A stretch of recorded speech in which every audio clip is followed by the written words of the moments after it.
like to acknowledge that we're meeting here on Ghana land and the sovereignty of that land was never ceded. I feel like the following words pretty much sum up this absolutely fantastic turnout that we have today at this rally. Julian Assange has a posse.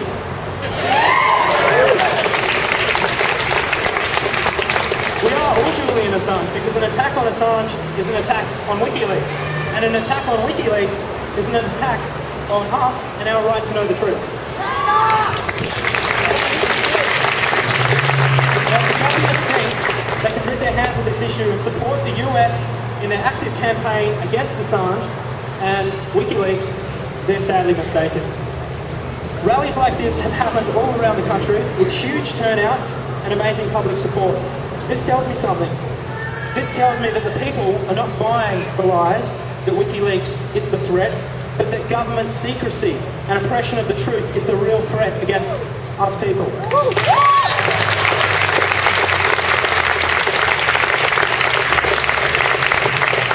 So today we're demanding that the federal government produce a strong statement in support of Assange, and by demanding his immediate release, condemning the threats of violence against him, and ensuring justice is afforded to this man, and cease its active support for the US campaign against Assange and Wikileaks.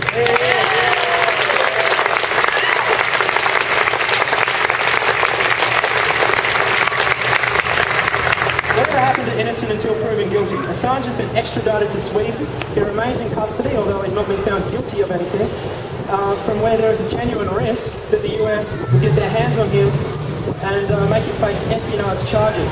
Assange faces the full wrath of the United States government, which is actively working to silence him and using whatever devious means necessary. In the face of injustice, we must demand that the Australian government stand up for its citizens and not turn its back on them.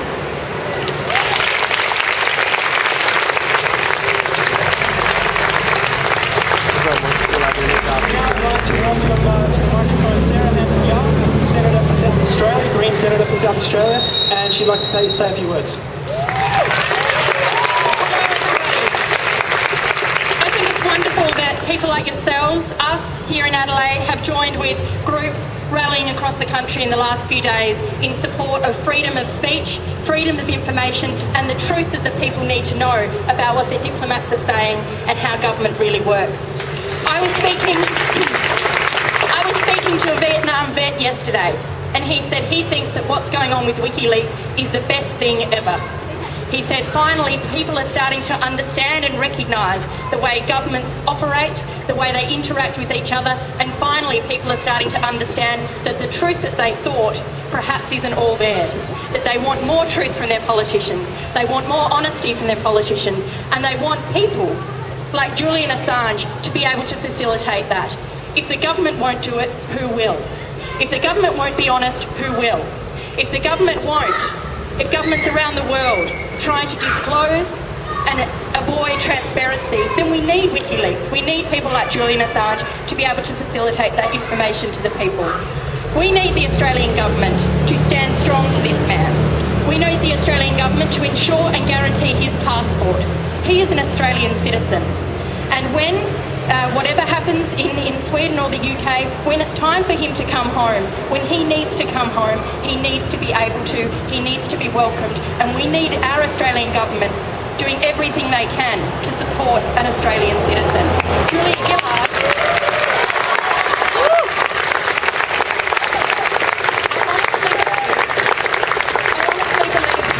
Has totally misheard and misunderstood the Australian people on this issue. Every day in the last 2 weeks, I've had phone calls, emails, I read what's in the paper, I listen to Talkback Radio. People are outraged at the response of Julia Gillard and the Australian Labor Party in response to Julian Assange and Wikileaks. It's time she listened, that people want the truth and they want Australian citizens to be looked after and stood up for. So thank you very much for coming out. We need to make sure Julia Gillard gets the message loud and clear.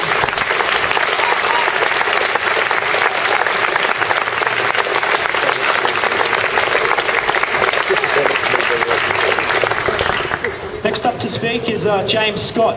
Now, James will be reading an open letter that was addressed to Julia Gillard and has been signed by a high number of high-profile journalists, authors, lawyers, and of course by Professor Noam Chomsky. So, welcome to the microphone, James Scott.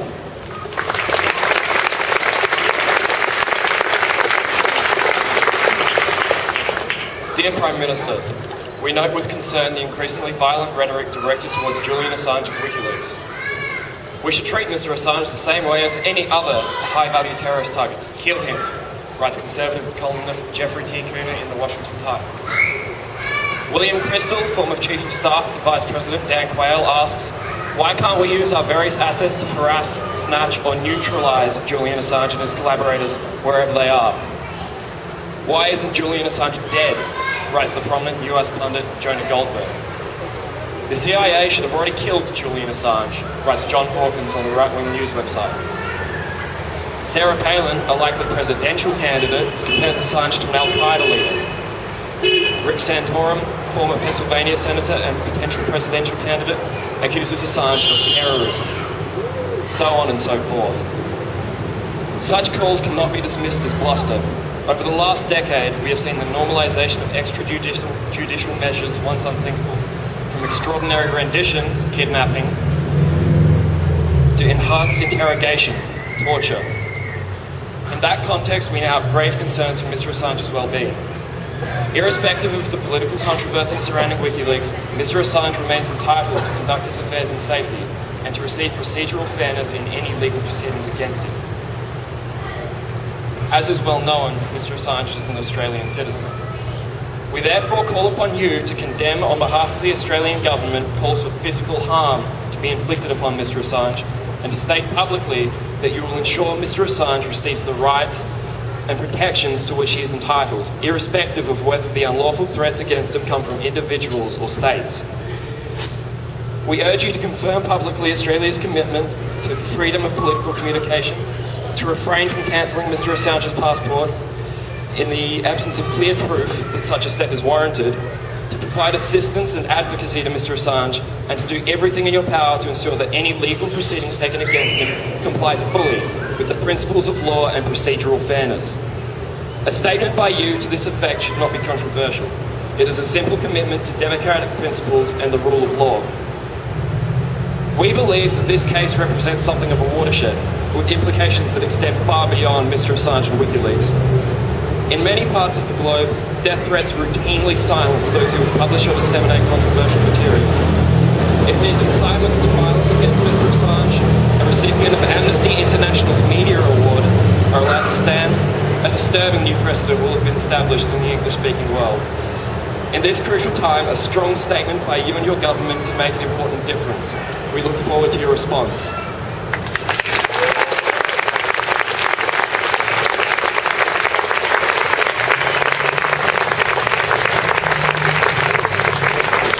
Okay, now we're going to get a bit rowdy. We need to chant because there are politicians here in State Parliament today. Oh, sorry. Okay. My bad. They'll be listening. Let's be rowdy anyway for the public. Okay, so we're going to start a chant. Please join me. Assange is a hero of our time. Telling the truth is not a crime. Assange is a hero of our time. Telling the truth is not a crime. Assange is a hero of our time. Telling the truth is not a crime. Assange is a hero of our time. Telling the truth is not a crime. Assange is a hero of our time. Telling the truth is not a crime. Assange is a hero of our time. Telling the truth is not a crime. Woo! Okay, let's get it out there. Good work, everyone.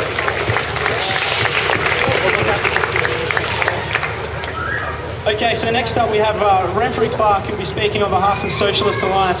Now, Renfrey is a correspondent from Green Left Weekly and has been an active campaigner on a number of issues through his entire life. So, without further ado, I'll introduce Renfrey Clark.